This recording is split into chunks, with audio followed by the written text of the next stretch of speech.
Je m'appelle Natacha Clitandre, je suis une artiste en arts visuels et numériques. J'ai conçu l'installation Construction réflexive dans l'espace de la Fondation Phi.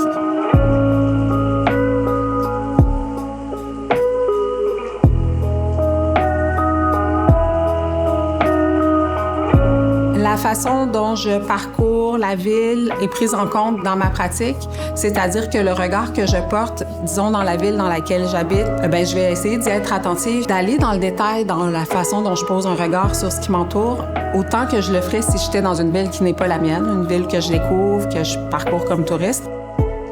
Par exemple, mon expérience comme mère, comme femme dans l'espace urbain, ça teinte vraiment la lecture des lieux que je peux faire, où se situe mon regard, à partir de quelle perspective, de quelle subjectivité je traverse la ville. Tout ça, ça va être pris en compte. Si, disons, je suis invitée à faire un projet dans une ville qui n'est pas la mienne, je vais essayer d'être sensible aux réalités qui sont là, puis de ne pas être intrusive dans le regard que je vais porter. L'aspect collaboratif de mon travail est présent souvent dans la phase de conception, dans mon processus même de création, c'est-à-dire que je vais solliciter la participation de gens qui sont concernés ou qui ont une histoire dans les milieux que je vais explorer pour justement avoir une diversité de regards puis de perspectives sur les contenus qu'on observe ou auxquels on s'attarde ensemble. Quand on entre dans la salle, ce qu'on voit, c'est 2 vidéos qui sont présentées en boucle. Puis ce qu'on voit, ce sont des artères montréalaises, des portions de la ville. Il y a des petits panneaux d'acrylique sur lesquels il y a des détails urbanistiques, des détails de cet espace-là qui sont imprimés. Donc, sur chaque panneau, il y a un détail. Et puis, la proposition que je fais aux gens qui visitent l'espace, c'est de faire des agencements, des suggestions d'aménagement en fonction des prémices qui sont données par l'équipe d'éducation de la Fondation.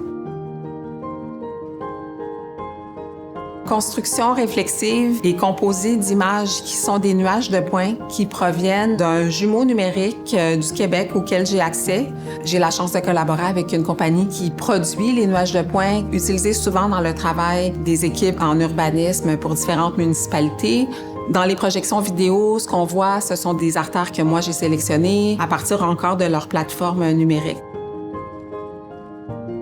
Tout ça, c'est dans un rendu quand même assez coloré parce que j'ai utilisé différentes teintes, différentes lumières, puis un rythme aussi dans la vidéo.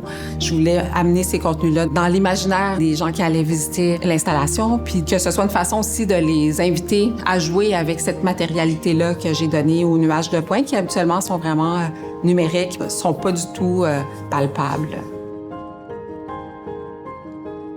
Ce que j'ai trouvé intéressant dans les propositions que j'ai vues se construire devant moi, c'est vraiment la façon dont c'était quand même très spontané, l'interaction avec les fragments urbains qui sont proposés. Les gens les reconnaissent ou s'amusent à essayer d'identifier parce que des fois, il y a des fragments qui sont un petit peu plus difficiles à saisir, il faut s'y attarder. Puis il y a comme cette espèce d'élan-là qui est assez spontané, puis dans la façon de mettre en espace aussi. Puis ce que je trouve intéressant, c'est qu'on a laissé quelques panneaux aussi vierges pour que les personnes qui visitent la salle puissent intervenir puis dessiner quelque chose qui compléterait l'aménagement qu'ils proposent. C'était très spontané puis sans délai là, dans la réflexion. Là. Les gens sont allés assez spontanément dessiner puis aménager.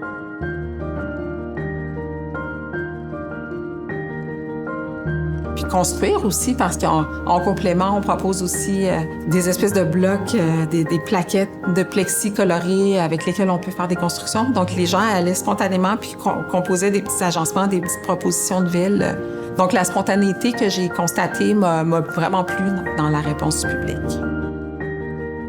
Un projet comme celui que je propose, c'est pour moi une façon de contribuer à éveiller les regards sur l'environnement dans lequel on vit, l'environnement qu'on partage.